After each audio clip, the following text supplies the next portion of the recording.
Hello everyone, आप सभी का माई टेक्निकल क्लासेस के ऑनलाइन प्लेटफॉर्म में फिर से स्वागत है। तो पिछला वीडियोस हम लोग का लेक्चर 2 तक हो चुका था। आज है हम लोग का लेक्चर 3 जो कि है यूनिट 6 का स्मॉल सिग्नल एम्पलीफायर, ठीक है ना। तो एक क्वेश्चन होता है जो कि AF और RF एम्पलीफायर के बीच में हम लोग का डिफरेंस पूछा जाता है। तो AF means audio frequency amplifier and RF means radio frequency amplifier. तो यहाँ पर जो है उस दोनों के बीच में कुछ डिफरेंस है, ठीक है। नाम से ही लग रहा होगा, ऐसे अगर लिखने आपको बोल दिया जाए तो आप लिख सकते हैं कि जो ऑडियो फ्रीक्वेंसी रेंज के बीच में जो एम्पलीफायर एम्पलीफाइंग एक्शन करेगा वो क्या होगा, हमारा ऑडियो फ्रीक्वेंसी एम्पलीफायर। एंड जो रेडियो फ्रीक्वेंसी का जो रेंज है उसके बीच में जो सिग्नल को एम्पलीफाई करेगा उसको हम लोग बोलेंगे रेडियो फ्रीक्वेंसी एम्पलीफायर, ठीक है। तो वैसा कुछ है ये रेंज ऑफ ऑपरेशन, ये किस रेंज में काम करेगा, मतलब आखिर उसके रेंज के अकॉर्डिंग ही तो उसका नाम है ना ऑडियो फ्रीक्वेंसी, यानी कि वो ऑडियो फ्रीक्वेंसी तक वो एम्पलीफाई करेगा, ठीक है। तो ऑडियो फ्रीक्वेंसी हम लोग कितना होता है 20 hertz to 20 kilo hertz, sorry ये एच हर्ट्ज हो गया है, K hertz, 20 hertz to 20 kilo hertz. तो क्या करेगा ये ना कि 20 हर्ट्ज से 20 किलो हर्ट्ज तक की जो फ्रीक्वेंसी रेंज होगा उनको ये एम्पलीफाई करेगा, okay. And then radio frequency range, जो रेडियो फ्रीक्वेंसी रेंज है वो पहले ही बता चुके हैं 300 kilo hertz to 30 mega hertz, वही यहाँ पे 300 kilo hertz to 30 mega hertz. तो ये क्या करेगा, ये इसी रेंज को एम्पलीफाई करेगा, यानी कि इस रेंज के फ्रीक्वेंसीज को वो एम्पलीफाई करेगा, okay. And then bandwidth, bandwidth क्या होता है ये भी आप लोग को नहीं समझ में आ रहा होगा, तो अगर अभी यहाँ पे स्किप भी कर सकते हैं, लेकिन अगर बताना चाहे तो थोड़ा सा बता सकते हैं, ध्यान दीजिएगा। जब हम लोग पढ़ेंगे RC couple single stage common emitter amplifier, तो हम लोग देखेंगे कि इधर हम लोग कुछ फ्रीक्वेंसी और गेन, वोल्टेज गेन को लेके ग्राफ जब बनता है ना तो कुछ ऐसा होता है, यानी कि ये हमारा होता है मिड फ्रीक्वेंसी रेंज, ये होता है लो फ्रीक्वेंसी रेंज, ये होता है हाई फ्रीक्वेंसी रेंज, ओके ना। तो क्या होता है ना कि वो या जब फ्रीक्वेंसी कम होगा तो वो क्या करता है, उसका जो वोल्टेज गेन होता है वो डिक्रीज होता है, या फ्रीक्वेंसी ज़्यादा होगा तो उसका वोल्टेज रेंज जो है, वोल्टेज गेन जो है वो डिक्रीज करता है। अब आप लोग को वोल्टेज गेन में परेशानी नहीं होनी चाहिए, क्योंकि गेन बता चुके हैं आउटपुट बाय इनपुट, सिंपली तो यही है ना, output quantity by input quantity. तो अगर वोल्टेज गेन का बात हो रहा है तो वोल्टेज आउटपुट बाय इनपुट, ठीक है। करंट गेन का बात हो रहा है तो current output by input, power gain का बात हो रहा है तो पावर आउटपुट बाय इनपुट। सो हमको लगता है हमें प्रॉब्लम नहीं हो रहा होगा अभी समझने में कि वोल्टेज गेन क्या यूज़ हो रहा है। तो वही है हाई फ्रीक्वेंसी रेंज और सॉरी लो फ्रीक्वेंसी रेंज और हाई फ्रीक्वेंसी रेंज से देखा जाता है कि क्या होता है ना कि ये वोल्टेज गेन इसका डिक्रीज करने लगता है। तो इसके बीच का जो विड्थ है ना, इसी को हम लोग बोलते हैं बैंडविड्थ। सिंपली अगर लैंग्वेज हम लोग समझना चाहें तो इसका जो बीच का जो विड्थ है, यानी कि हम लोग बोल सकते हैं अगर इसको हम लोग FL और इसको FH से शो करें तो इस दोनों के बीच का जो डिफरेंस है ना उसी को हम लोग बोलते हैं बैंडविड्थ, यानी कि इस दोनों के बीच का जो ये डिस्टेंस भी बोल सकते हैं, ठीक है, उसको हम लोग बोलते हैं बैंडविड्थ। तो इसका जो बैंडविड्थ होता है वो लार्ज होता है और इसका स्मॉल होता है, किसके, इसके कंपैरिजन में, ओके। आई थिंक यहाँ पे आप लोग को क्लियर होगा डस्टर, अच्छा नहीं, okay. So then types of amplifier, मतलब ये किस टाइप का एम्पलीफायर है, जैसे कि हम लोग देखे मतलब बताए थे फ्रीक्वेंसी रेंज के अकॉर्डिंग एम्पलीफायर था और फिर कपलिंग के अकॉर्डिंग था। तो ये कपलिंग के अकॉर्डिंग किस टाइप का एम्पलीफायर, तो RC couple and direct couple. ये कैसा है, RC कपल डायरेक्ट कपल, ठीक है। ये कैसा है, ट्रांसफार्मर कपल ट्यून एम्पलीफायर, या फिर ट्यून एम्पलीफायर भी और ट्रांसफार्मर कपल भी हो सकता है। कपलिंग बताए थे कि अगर कोई मान लीजिए स्टेज था, single stage and double stage, उससे ज़्यादा होगा तो मल्टी स्टेज। तो यानी कि एक एम्पलीफायर जो है दूसरे एम्पलीफायर से किस तरह से जुड़ा हुआ है ना, उसी को हम लोग बोल रहे थे कपलिंग। अगर वो R मतलब C के द्वारा जुड़ा हुआ है तो R तो पहले से है, RC कपलिंग हो गया। अगर वो ट्रांसफार्मर के द्वारा जुड़ रहा है तो वो हो गया ट्रांसफार्मर कपलिंग। इसी तरह से डिफरेंट नेम था। अगर वो डायरेक्ट ही ऐड हो रहा है, मतलब उसमें रेसिस्टेंस का यूज़ हम लोग नहीं कर रहे हैं ऐड करने वक्त, तो वो डायरेक्ट कपलिंग था, ठीक है। तो यहाँ तक कुछ नहीं था, बस जो बताया गया है पढ़ाया गया है उसी के बस हम सोचे एक टॉपिक आप लोगों को करवा दिया जाए। तो ये है, आप लोग इसे नोट कर ले, तब हम लोग इसके आगे की बात करते हैं, ओके।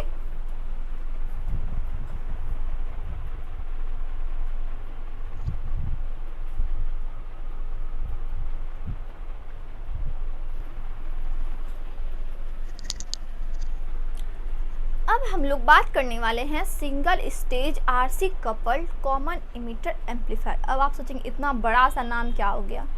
1 मिनट, तुरंत डील हो जाएगा। अभी क्या बोले? Single stage RC coupled CE यानी कि कॉमन इमीटर। इस सब में तो कंफ्यूजन नहीं होता ना आप लोग को, सीई क्या हो गया, तो वो अब समझ जाइए क्योंकि अब हम लोग का 5 यूनिट कंप्लीट हो चुका है। Okay, single stage RC coupled CE amplifier, that means common emitter amplifier. Okay, let's we start. तो इसमें क्या होगा ना कि हम लोग पहले तो क्या करेंगे, एक हम लोग बेसिकली किसको देख रहे हैं, ऐसे बीजेटी को यहाँ पे कंसीडर कर रहे हैं। ठीक है, अब इसको बाइसिंग करना है तो वोल्टेज डिवाइडर बाइसिंग हम लोग करेंगे। एम्पलीफायर सर्किट में वोल्टेज डिवाइडर बाइसिंग ही यूज़ होता है। यहाँ पे हम लोग भी वोल्टेज डिवाइडर बाइसिंग यूज़ कर रहे हैं।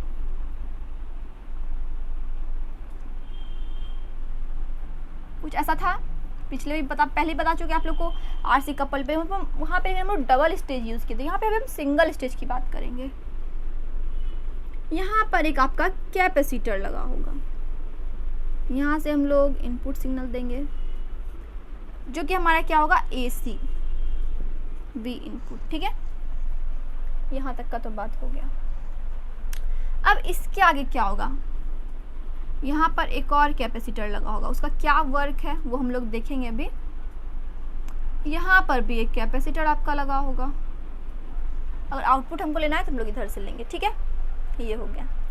ये आपका सर्किट है single stage RC coupled common emitter amplifier. Common emitter क्यों है, क्योंकि देख सकते हैं इसका इमीटर जो है आप लोगों का इसमें फिगर में, ये क्या है, कॉमन है ना। इमीटर को हम लोग क्या किए, कॉमन कर दिए, तो इसलिए इसका नाम है सिंगल स्टेज सीई एम्पलीफायर। ठीक है, कॉमन इमीटर। तो इधर हम लोग इसको नाम दे देते हैं R1 R2। By the way अगर हम इसको दोबारा बनाएं तो ये R1 R2 अगर चेंज हो जाता है, बाय चांस हम इसको अगर R2 लिख दे, इसको R1 लिख दे, क्योंकि उतना तो याद नहीं रहता ना कि इसको कंसीडर कर रहे हैं R1 या R2। तो आप लोग कंफ्यूज मत कर जाना कि अब R1 कौन सा हो गया, R2 है कैसे हो गया। ये नोटेशन है, आप लोग कुछ भी दे सकते हैं। आपका मन हो रहा है तो आप कुछ भी R dash R double dash कुछ भी, लेकिन यहाँ पे हम लोग R1 R2 यूज़ कर रहे हैं। ओके, हम लोग पहले भी R1 R2 यूज़ किए, हो सके कि इसको R2 या इसको R1 लेट कर लिए हो, या इसको R1 इसको R2, तो वो उतना दिमाग नहीं लगाना है, बस ये नोटेशन है R1 R2। हमको जैसा लग रहा है पहले इसको R2 इसको R1 कंसीडर किए, अब जो भी देख लीजिएगा वो आप लोग। ये हो गया। ठीक है, ये कौन सा साइड है, कलेक्टर साइड है, तो इसको हम लोग RC नाम दे देते हैं, इसको हम लोग RE। ठीक है, ये इमीटर के क्रॉस है capacitor, then it is named as CE हम लोग कर दिए इसको, कॉमन इमीटर। ओके, इसको हम लोग C1 कर देते हैं, इसको हम लोग C2 कर देते हैं। ओके, अब देखिए यहाँ पर से एक हमारा वोल्टेज सोर्स होगा VCC प्लस, इसलिए है क्योंकि ये NPN ट्रांजिस्टर है। अगर ये अदरवाइज PNP रहता तो यहाँ पे हम लोग -VCC देते हैं। ओके ना, यहाँ तक तो कोई प्रॉब्लम नहीं होना चाहिए। ठीक है, कुछ नहीं किए, बस एक ट्रांजिस्टर सर्किट लिए, उसको बाइसिंग कर दे। अगर आप यहाँ तक सिर्फ कंसीडर करें इधर इस पार्ट को, ये कैपेसिटर सब छोड़ दे, तो क्या हुआ, ये एक हमारा क्या है, वोल्टेज डिवाइडर बाइसिंग का सर्किट है। उसी को क्या किया हम लोग, इधर कैपेसिटर। अच्छा, यहाँ तक तो बात हो गया। अब हम नेम कर देते हैं C1 जो है हमारा, और C2 ये हमारा कपलिंग कैपेसिटर है। कपल के लिए मतलब कपलिंग करने के लिए यूज़ हुआ है, coupling capacitor. Okay, and CE हमारा जो है वो बाईपास कैपेसिटर है। अब इसका नाम बाईपास, चलो ये तो कपल किया गया है, कपल करने के लिए, तो इसका नाम C1 एंड C2, तो इसका नाम बाईपास कैपेसिटर क्यों हुआ, सोचिए। ओके, अभी बात करते हैं इसमें। अगर हम लोग, ठीक है, और ये R1 और R2 हम लोग क्या है, बाइसिंग रेसिस्टर, बाइसिंग करने के लिए रेसिस्टर यूज़ हुआ है। अगर हम लोग इसमें AC इनपुट फेड करेंगे, ठीक है, तो हम लोग को एम्पलीफाइड आउटपुट मिलेगा।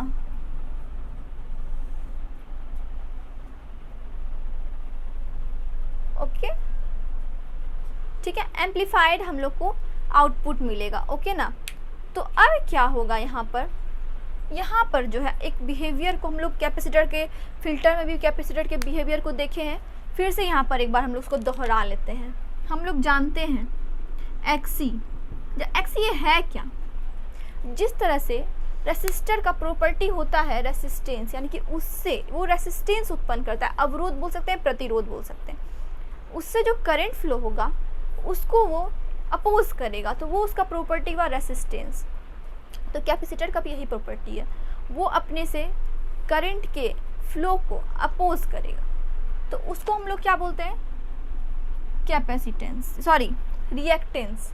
अगर ये XC है तो ये कैपेसिटिव रिएक्टेंस हो जाएगा। XC है तो ये क्या हो जाएगा?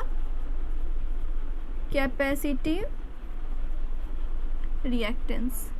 ठीक है। अगर XL होगा तो वो L क्या होता है? इंडक्टर है क्या? रिएक्टेंस। तो क्या हो जाएगा? ये इंडक्टिव रिएक्टेंस।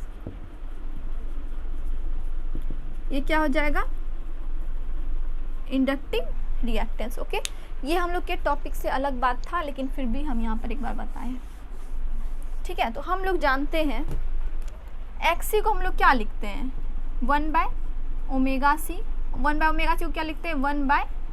1/2πfc। ठीक है। क्या है? अगर हम लोग XC और F का रिलेशन देखें, अगर F वेरी करेगा तो XC भी हमारा वेरी करेगा ना, यानी कि सम अमाउंट ऑफ उसका वैल्यू रहेगा। लेकिन अगर हम लोग F का वैल्यू 0 कर दिए तो 1/0 क्या होगा? हम लोग का जानते हैं 1/0 क्या होता है? इनफाइनाइट। 1/0 होता है हम लोग का इनफाइनाइट, यानी कि इसका वैल्यू हो गया इनफाइनाइट। जब मान लीजिए रेसिस्टेंस का वैल्यू इनफाइनाइट हो जाएगा तो क्या वो अपने से कोई भी करंट को फ्लो होने देगा? नहीं होने देगा ना, आइडियली इनफाइनाइट हो गया तो वही यहाँ पर होता है कि जो XC है वो यहाँ पे इनफाइनाइट हो गया F का वैल्यू 0 रखने पे, यानी कि DC में हम लोग जानते हैं कोई भी फ्रीक्वेंसी नहीं होता, उसमें F का वैल्यू 0 होता है। DC करंट में स्टार्टिंग से ही बात करते हुए आ रहे हैं, लेकिन फिर भी यहाँ पर यूज़ हुआ है तो हम बता दिए। DC में कोई भी फ्रीक्वेंसी नहीं होता तो यहाँ पे फ्रीक्वेंसी का वैल्यू हमारा 0 हो जाएगा।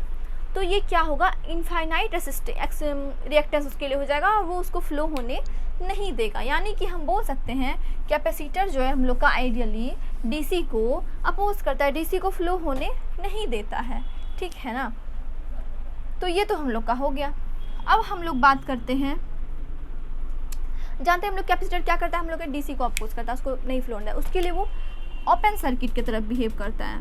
कैपेसिटर DC के लिए ओपन सर्किट की तरह बिहेव करता है। ठीक है। किसकी तरह बिहेव करता है? ओपन सर्किट के लिए।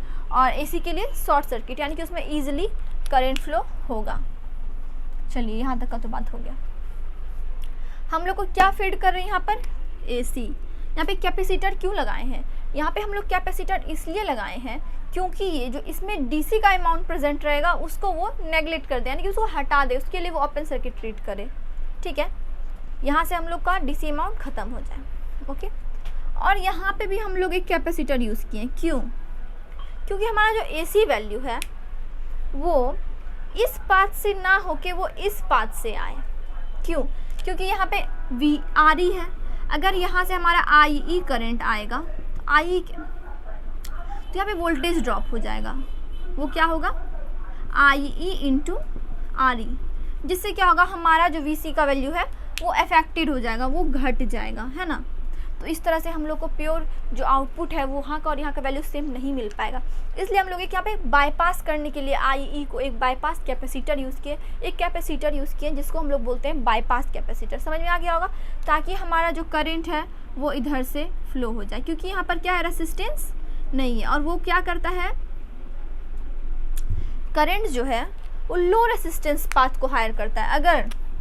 अगर बताए थे हम पहले भी एग्जाम्पल से, अगर यहाँ पर से सप्लाई हम लोग दे रहे हैं, इधर से 2 रेसिस्टेंस है। ठीक है। एक का वैल्यू है 15 ओम, एक का वैल्यू है 2 ओम, तो किधर से ज़्यादा करंट जाएगा? ज़्यादा करंट जाएगा 2 ओम से। ठीक है।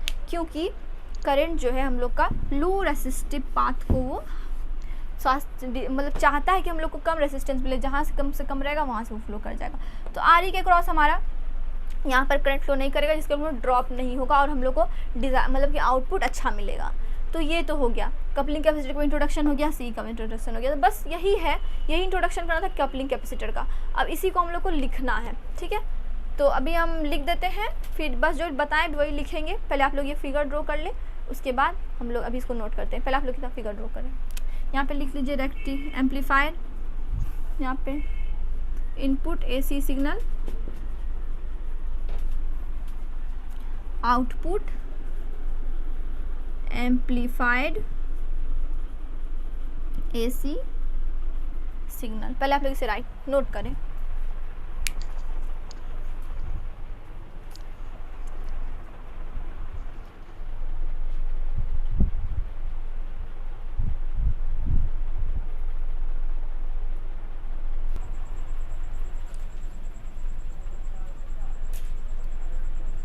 अब जो है ये सिंगल स्टेज आरसी कपल सी एम्पलीफायर का डिटेल में जो बताएं हम वही लिखा हुआ है, ठीक है ना। तो इस single stage RC couple amplifier using transistor as an active device, वहाँ पर एक्टिव डिवाइस के बताए थे पहले भी, वहाँ एफईटी यूज़ हो सकता है, ऑपरेशनल एम्पलीफायर ऑप-एम्प जिसको हम लोग बोलते हैं वो यूज़ होता है, लेकिन यहाँ पर एक एक्टिव डिवाइस के रूप में क्या यूज़ किया गया है, ट्रांजिस्टर, वो भी कौन सा, बीजेटी, बायोपोलर जंक्शन ट्रांजिस्टर, ठीक है। तो the capacitor C1 and C2 are called as coupling capacitor. देखिए थे दो कैपेसिटर था, एक जो हम लोग के सप्लाई के क्रॉस था और एक जो था हम लोग का लोड रेसिस्टेंस के क्रॉस था, ठीक है ना। तो उसको हम लोग बोलते हैं कपलिंग कैपेसिटर, ठीक है। Resistor R1 and R2 RE are used for biasing the transistor, और जो हमारा रेसिस्टेंस था R1 R2 RE वो हमारा ट्रांजिस्टर को बाइसिंग करने के लिए यूज़ हो रहा था, ओके। हाँ ठीक है, इन एक्टिव, वो भी कौन से रीज़न में, एक्टिव रीज़न में, क्योंकि हम लोग जानते हैं अगर हम लोग के ट्रांजिस्टर को एज एन एम्पलीफायर यूज़ करना है तो उसको हम लोग एक्टिव रीज़न में बाइस करना होगा, ठीक है ना। Used for biasing the transistor in an active region because for operating the transistor as an amplifier it is necessary to bias in active region, क्योंकि एम्पलीफायर को हम लोग ट्रांजिस्टर को एज एम्पलीफायर यूज़ करने के लिए उसको हम लोग को एक्टिव रीजन में बाइस करना ही बहुत नेसेसरी होता है, क्योंकि तभी वो वर्क करता है as an amplifier, okay. Input coupling capacitor C1 is used for coupling the AC input signal to the base of the transistor. Input coupling capacitor C1, यहाँ पर देख रहे थे हम लोग C1 दे रहे थे, इसके आगे हम लोग का सर्किट था, इधर ट्रांजिस्टर था, इधर R1 R2, ठीक है। इसके आगे बात नहीं करें, यहाँ बात करें सप्लाई था। तो ये जो किसके लिए कपल हो रहा है, इनपुट सिग्नल को इससे कपल करने के लिए, इसलिए हम उसको क्या बोलते हैं, input coupling capacitor C1 is used for coupling the AC signal into the base of the transistor. वो क्या है कर रहा है, AC सिग्नल को ट्रांजिस्टर के बेस में मतलब कि सप्लाई कर रहा है, उसी का कपल के लिए हम लोग कौन से यूज़ करते हैं, C1, ठीक है। तो एक capacitor block DC and allow AC due to in DC frequency is 0, so the capacitive reactance XC, इसका वैल्यू होता है 1/2πfc, is behave as an open circuit for DC and short circuit for AC। क्या होता है, capacitor वो क्या करता है, DC को ब्लॉक करता है, AC को अलाउ करता है। क्यों, क्योंकि इसका चर्चा हम लोग पहले भी कर चुके हैं। Capacitive reaction capacitive reactance XC का वैल्यू होता है 1/2πfc, ओके। फ्रीक्वेंसी का वैल्यू 0 होता है DC में, तो उसका वैल्यू इनफाइनाइट होता है। तो क्या करता है ना कि वो DC के लिए as a open circuit behave करता है और वो DC को अलाउ नहीं करता है, ठीक है। तो वही यहाँ पे लिखा हुआ है, तो इतना पॉइंट आप लोग नोट करें। और एक बात और, अब जो है सिलेक्शन, यानी कि कैसे हम लोग जानेंगे कि हम लोग को जो है कैपेसिटर का वैल्यू वहाँ पर कितना लेना है, ठीक है। जैसे कि हम लोग जानते हैं, हम लोग लिख सकते हैं ना कि हम लोग का जो C1 का जो वैल्यू होगा, अच्छा पहले आप लोग इतना नोट करें, उसके बाद हम उसको बताते हैं। पहले आप लोग इतना नोट करें,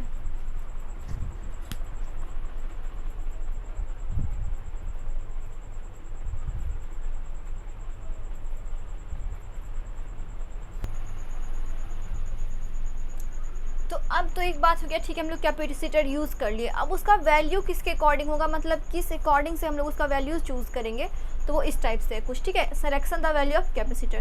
capacitor have a reactance XC1 is equals to क्या होता है 1/2πfc, ये सबको पता है।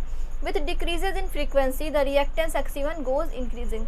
अगर फ्रीक्वेंसी हम लोग डिक्रीज करेंगे तो XC1 हम लोग का इंक्रीज करेगा, क्योंकि वो इन्वर्सली रिलेशन है, ठीक है। Being used for coupling the AC signal, the reactance XC1 has to be small as possible। मतलब अगर हम लोग AC सिग्नल से इसको कपल कर रहे हैं तो हम लोग चाहेंगे कि हम लोग का x1 का वैल्यू जो है वो एज स्मॉल एज पॉसिबल, कि जितना कम रहे, ठीक है, for even the lowest signal frequency, मतलब कि लो फ्रीक्वेंसी सिग्नल के लिए। तो f को हम लोग f मिनिमम माने, तो f C1 का यानी कि फ्रीक्वेंसी ऑफ C1 का जो वैल्यू है वो RI यानी कि इनपुट रेसिस्टेंस का जो है 10 टाइम्स है, ठीक है, क्योंकि हम बात कर रहे हैं हम लोग C1 का, तो उसके क्रॉस रेसिस्टेंस क्या इनपुट है, तो इनपुट रेसिस्टेंस का ही बात करेंगे। तो इनपुट रेसिस्टेंस का जो है वो 10 पार्ट हो, मतलब कि 10वां भाग होना चाहिए, ठीक है, 10 से डिवाइडेड है। तो FC1 इसको हम लोग XC1 लिखे हैं, क्या लिखे हैं, XC1 का वैल्यू लेस देन और इक्वल टू क्या होना चाहिए 0.1 और इसको 1/10 को हम लोग 0.1 नहीं लिख सकते, 1/10 को क्या लिख दिए हैं 0.1, ठीक है। तो XC1 को क्या लिख सकते हैं 1/2 पाई FC1, तो इसको 1/2 पाई FC1 किए हैं, फिर ये जहाँ का तहाँ है। फिर C1 का वैल्यू हम लोग अलग कर लिए हैं, मान लीजिए इसको उधर ट्रांसफ़र कर दिए, इसको इधर ले आए हैं, इसको उधर कर क्रॉस मल्टीप्लिकेशन कर दिए, ठीक है। तो हमारा हो जाएगा कि 1/2 पाई F मिनिमम यानी कि फ्रीक्वेंसी का वैल्यू यहाँ पे क्या हो जाएगा F मिनिमम हम लोग लिए हैं F मिनिमम RI, ठीक है। तो C1 का वैल्यू कुछ इस टाइप से होगा। उसी प्रकार CE और C2, क्योंकि 3 कैपेसिटर था यहाँ पे, एक इनपुट साइड में था और एक आउटपुट के साइड में था और एक हमारा बाईपास कैपेसिटर था। ये दोनों कपलिंग कैपेसिटर था जिसको हम बोल रहे थे C1 and C2 and C हमारा बाईपास कैपेसिटर था। तो बाईपास कैपेसिटर का क्या होगा एज इट इज सेम होगा, बस यहाँ पर जैसे कि RI है तो यहाँ उसके क्रॉस रेसिस्टेंस क्या था RE, तो यहाँ पे RE हो जाएगा। C2 आउटपुट में क्या लेना है हम लोग को, आउटपुट लेना है, उसके क्रॉस क्या होगा RL ही ना होगा, वहाँ से आउटपुट लेना है तो उसके क्रॉस हमारा रेसिस्टेंस क्या हो जाएगा RL, तो यहाँ पे क्या हो जाएगा RL, ठीक है। तो ये हो गया हम लोग का सिलेक्शन वैल्यू ऑफ कैपेसिटर, मतलब कैपेसिटर का वैल्यू हम लोग कैसे सिलेक्ट करेंगे, तो आप लोग इसे नोट करें, फिर हम लोग आगे की बात करते हैं।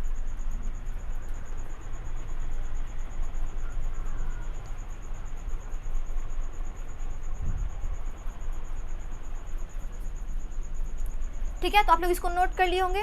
तो आज के क्लास में हम लोग यहीं पर रहने देते हैं, इसके आगे का टॉपिक हम लोग नेक्स्ट लेक्चर में पढ़ेंगे, ठीक है। Thank you.